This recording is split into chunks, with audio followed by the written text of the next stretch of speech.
that gel yourself, what you would see is a bunch of molecules that look like tangled ropes. That's what the gel looks like on a microscopic level. And it creates a mesh or a network. The DNA molecules are long and thin, they're like little snakes. And so they are actually swimming like this through the mesh. The shorter you are, the faster you can swim through the mesh. That's why they separate by size.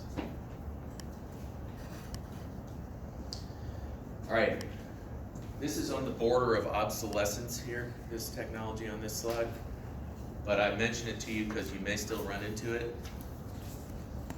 Sometimes in the 70s, 80s, and 90s, we did a lot of what we call restriction mapping, meaning that we would take a DNA molecule, often a circle, this is called a plasmid, a circular DNA from bacteria, and we would kind of get a map of what that DNA looks like by cutting it with different restriction enzymes. And because the different enzymes cut at different sequences, you could sort of use those enzyme sites, restriction sites, as map points for orienting yourself on the molecule.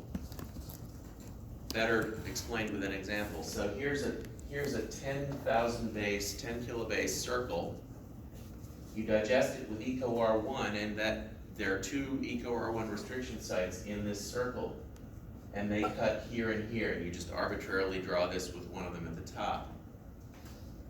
On a gel, it produces two bands at 6 and 4. Now you cut it with BAMH1. BAMH1 cuts at two places as well, and it produces a 3 kilobase and a 7 kilobase fragment. And you can arbitrarily put the BAMH1 at the top. Now, in reality, they're not in the same place. But just for mapping purposes, you draw it like this. Now the question is, where are these two sites with relation to these two sites? So you cut the circle with both simultaneously. And these are the bands you get, 1, 2, 3, and 4. How do you know where they are?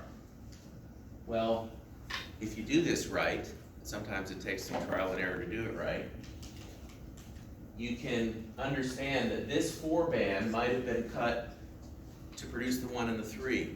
Okay, and this 6 band might have been cut to produce the 2 and the 4.